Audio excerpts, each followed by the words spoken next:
Oceanographer Tom, his wife Julia, and their two children Cassie and Ben set out on a yacht trip across the Caribbean Sea. While Tom and Ben focus on fishing and Cassie loses herself in her phone, Julia decides to take a swim. As she glides through the water, an inexplicable unease washes over her. The sea looks calm, but she cannot shake the feeling that something large is lurking nearby. At the same time, the yacht's instruments begin malfunctioning, though Tom, absorbed in fishing, ignores the readings. Julia's unease turns to panic as she struggles in the water and screams for help, but her family does not hear her over their own distractions. The current seems to pull her further away. Her cries finally reach Tom, and he springs into action, steering the yacht toward her and diving in. With the children's help, they pull her aboard and revive her. Furious, Tom reminds her of his rule to always tell someone before swimming. She apologizes, and the scare quickly fades into the background as the family turns attention to Ben's 13th birthday. They gather around as Tom lights the candles on Ben's cake. Everyone celebrates, congratulating him and handing over gifts. Cassie captures the moment with a group photo. As they bask in the warmth of the occasion, Cassie gets a call from her boyfriend who mentions a swim they had planned. A violent storm suddenly breaks out in the background of the call. Worried, she listens as he reassures her before the line cuts out. She tells her parents about the storm building on land, but before anyone can react, the yacht shudders violently. Rushing to the deck, the family is horrified to see massive whale carcasses floating around a boat. Tom explains that whales can become disoriented during storms, but these enormous bodies are now pushing against the hull and threatening to capsize them. Tom dives in to assess the damage and returns injured, having sliced his shoulder on the propeller. Julia stitches the wound while Tom explains that the yacht's shafts appear bent, likely from a powerful tail strike, making it nearly impossible to navigate. Cassie tries to reach anyone on the radio, but there is no signal at all. Tom checks their supplies and estimates they have enough water for about 4 days.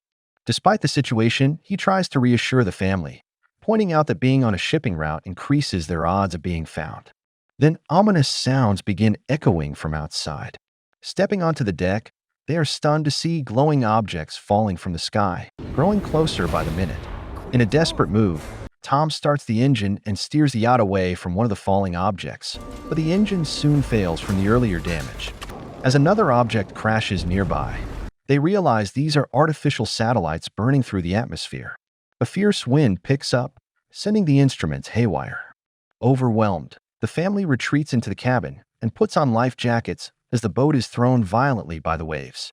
A strange ringing fills the air, causing nosebleeds among them. Tom fires a flare gun in a desperate attempt to signal for help. The family barely survives the night. By morning, they are relieved to be alive, though a large hole has torn open in the yacht and they cannot explain how it is still floating. Stepping outside, they are met with disbelief. The ocean has vanished entirely. The yacht now rests on a rocky outcrop in the middle of a vast desert where the sea used to be. Tom tries to reassure his family that not everyone could have perished. Taking measurements, he discovers the compass is malfunctioning. North is no longer where it should be. He concludes that the Earth's magnetic poles have shifted, a rare but not unprecedented event. The sea's disappearance suggests something catastrophic has occurred, and Tom fears that humanity may not have survived. Cassie, unable to process the possibility, retreats into the cabin. Julia takes stock of their remaining supplies while Ben releases colorful balloons into the sky, hoping to signal any survivors. Tom continues broadcasting distress signals over the radio and is stunned when a voice finally responds. It belongs to a man named NATO, the captain of a small submersible. NATO explains he was deep underwater when a catastrophe struck, which spared him from the worst of it. With all communication systems down, he warns that waiting for outside help is pointless. He predicts the sea will return in roughly a week, and when it does, it will come back violently. He advises them to find higher ground before then. Julia immediately instructs the children to pack. Desperate to ensure his family's survival, Tom asks NATO to rescue them. NATO hesitates. The submersible is small and can only carry one extra passenger. After some persuasion, he agrees to take both children. Tom provides their coordinates and charts a course on the nautical map, assuring his family they can reach the rendezvous point within a couple of days.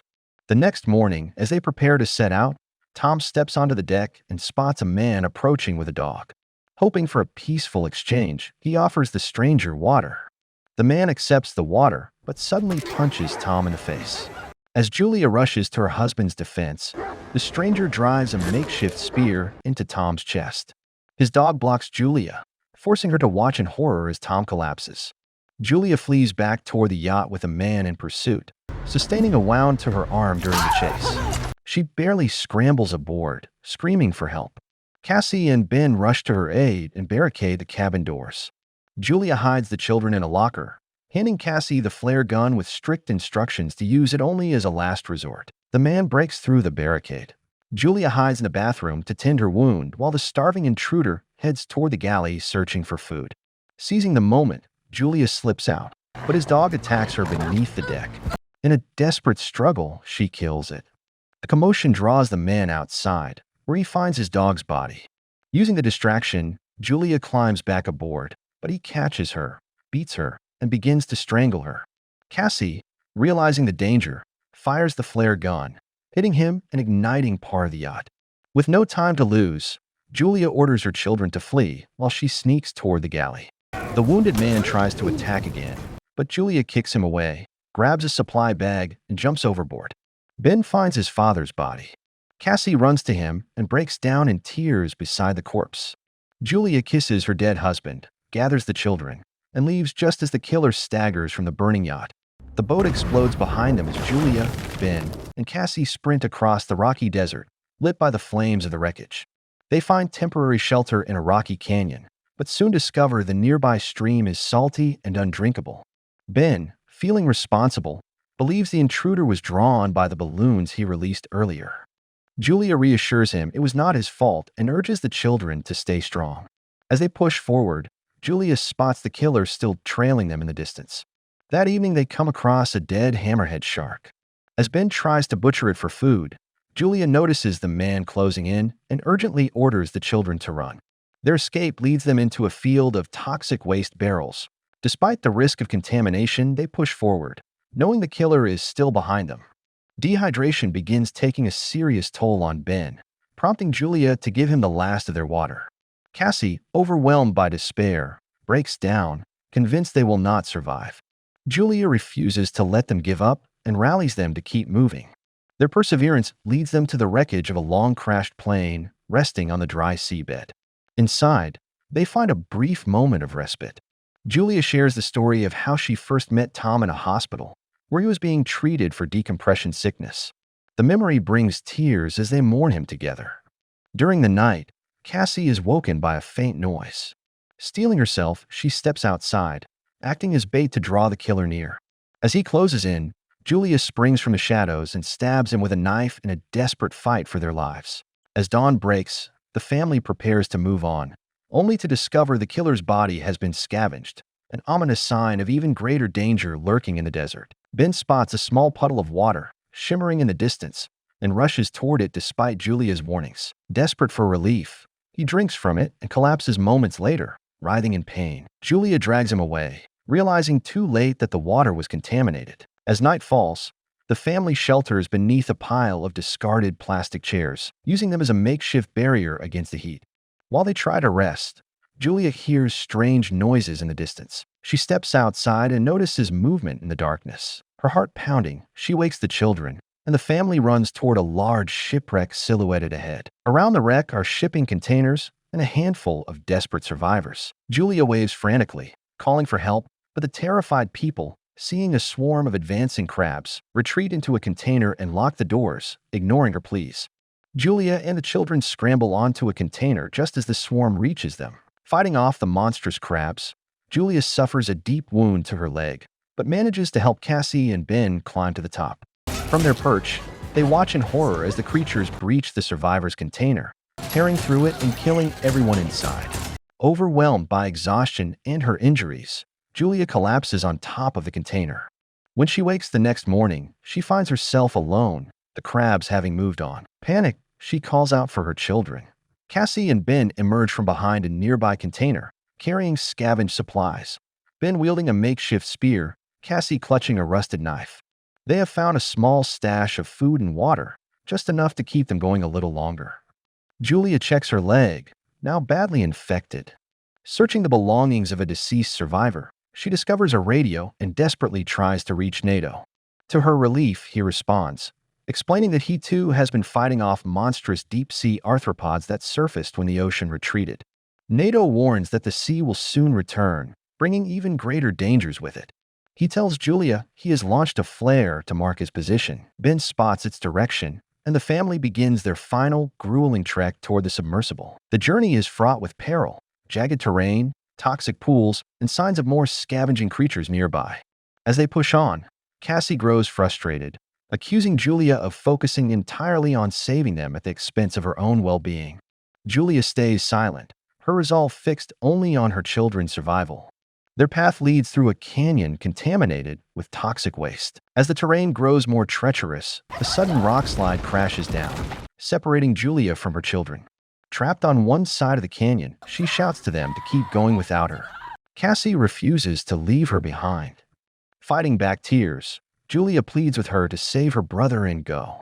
Reluctantly, Cassie takes Ben's hand and they press forward, eventually reaching the yellow submersible, only to find it seemingly abandoned. Their relief is short-lived. NATO stumbles from behind the vessel, severely injured. With grim resolve, he tells them his wounds are fatal, but orders them to board and prepare to dive. As they begin to comply, Cassie hesitates. "I'm not leaving without Mom," she declares, her eyes full of resolve. At that very moment, Julia is still fighting for her life, using her last bullets to hold off the relentless swarm of crabs. She sees Cassie scaling the rocky barrier toward her with fierce determination. Cassie reaches out her hand, and with the last of her strength, Julia grabs hold. Together they scramble back to the submersible, narrowly escaping the crabs that overwhelm NATO in his final, tragic sacrifice. The family barely makes it aboard as a massive wave looms on the horizon. The sea is returning. It crashes down with overwhelming force, lifting the submersible and dragging it violently across the jagged rocks. Watching in stunned silence, the harrowing memories of their journey flood Julia's mind, and the physical and emotional toll finally proves too much. She collapses into unconsciousness. When Julia wakes, the submersible is eerily still. She climbs out of the hatch with Cassie and Ben, their eyes wide with disbelief. They find themselves in the middle of a ruined city, carried far inland by the force of the returning wave. The landscape is unrecognizable, filled with shattered buildings and debris. Though they have survived, the truth settles over them with crushing weight.